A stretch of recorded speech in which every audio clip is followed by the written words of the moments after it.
Hello, good morning, 12th class students. Today we will discuss the case 2 of torque on current loop. Case 1 में current loop straight रखा हुआ था. Case 2 में when the plane of the loop is not along the magnetic field की direction में plane of the loop नहीं रहेगा. उस केस में क्या होगा, you tilt this rectangular loop. Tilt करेंगे तो मैग्नेटिक मूवमेंट और मैग्नेटिक फील्ड के बीच में एंगल थीटा बनेगा. Magnetic movement is into the plane. Right hand thumb rule आप लगाएंगे तो मैग्नेटिक मूवमेंट और मैग्नेटिक फील्ड दोनों की डायरेक्शन आपको मिलेगी. अभी this making the angle B and M theta degree angle बनाएगा. तो जब टिल्ट करेंगे तो यहाँ पे अब देखिए दो, जैसे पहले हमने लूप में देखे थे, फोर्स लगेंगे. ये this force is towards this side, this force is towards this side, and this force is upwards and this force is downwards. तीनों केस में यहाँ पे एंगल हो जाएगा.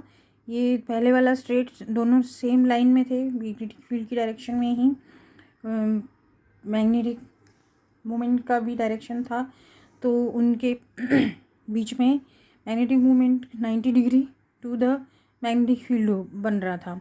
तो यहाँ पे भी उसके बीच के एंगल चेंज हो जाएगा, कोई एंगल बन जाएगा थीटा यहाँ पे अगर देखेंगे तो. बट दैट थीटा एंगल और ये वाला थीटा एंगल सेम रहेगा, और ये इस तरफ खींचेगा, ये इस तरफ खींचेगा, और दोनों फोर्स कैंसिल हो जाएंगे.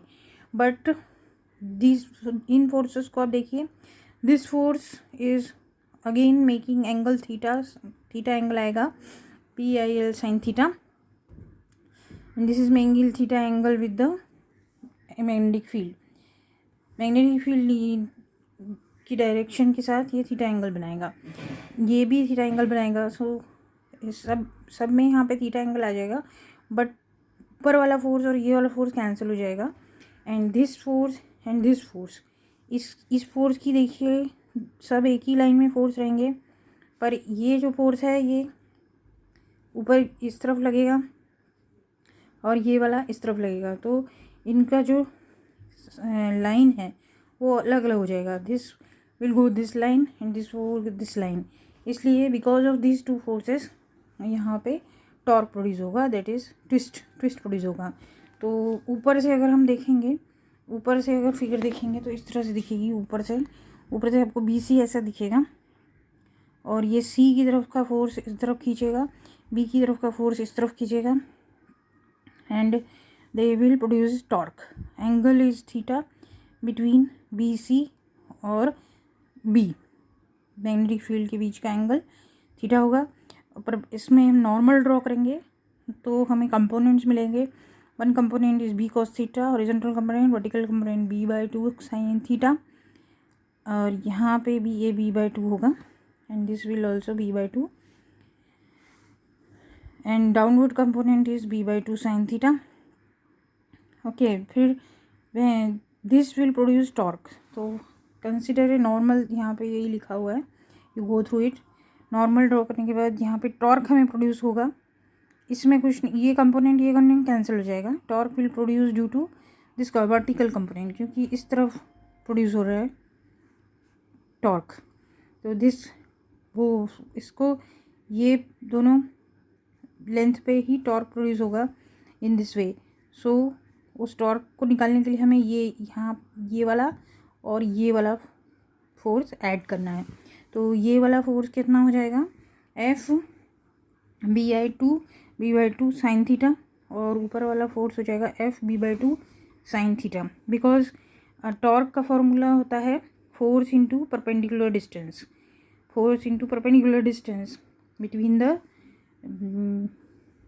कपल कहलाता है ना, हमने टॉर्क पढ़ा है. तो ये BC कपल हो गया, इसके बीच का जो परपेंडिकुलर डिस्टेंस होता है. सीसॉ का एग्जांपल आप समझिए, यहाँ पे बीच में बेस होता है पाइवोजन, और यहाँ पे बिठाते हैं ऊपर नीचे. तो ये वाला परपेंडिकुलर डिस्टेंस के अलोंग हम टॉर्क देखते हैं. तो इस तरह से आप डॉटेड भी बना सकते हैं. तो ये फोर्स हो जाएगा. तो परपेंडिकुलर डिस्टेंस क्या होगा, this normal distance b/2 plus b/2 sine theta. तो ये this will combine force into perpendicular distance b/2 plus sine theta plus b/2 sine theta, it will become b sine theta. तो और force होता है BIL. L is the length of the couple और B तो breadth है. Okay, now this BIL and L into B will become area. तो हमने पहले भी पढ़ा है, तो ये हो जाएगा BIA sine theta. IA is the magnetic movement, वो भी हम पढ़ चुके हैं. जिस तरह से आपका मूवमेंट हमने इलेक्ट्रिक फील्ड में पढ़ा था P, उस तरह से यहाँ पे मैग्नेटिक मूवमेंट होता है M. तो फार्मूला हो जाएगा BM sine theta. Torque is BM sine theta. अब साइन थीटा है तो हम इसको क्रॉस प्रोडक्ट की फॉर्म में लिख सकते हैं, that is torque is equal to M cross B. Since the angle between M and B is theta, torque can be expressed as tau equal to M cross B. Torque, अब यहाँ पे sine theta है तो theta sine theta minimum कब होगा, जब theta zero होगा. Theta zero कब होगा, जब M और B के बीच का एंगल 0 डिग्री होगा. वह तो 0 डिग्री एंगल कब होगा, जब M और B पैरेलल होंगे या एंटी पैरेलल होंगे.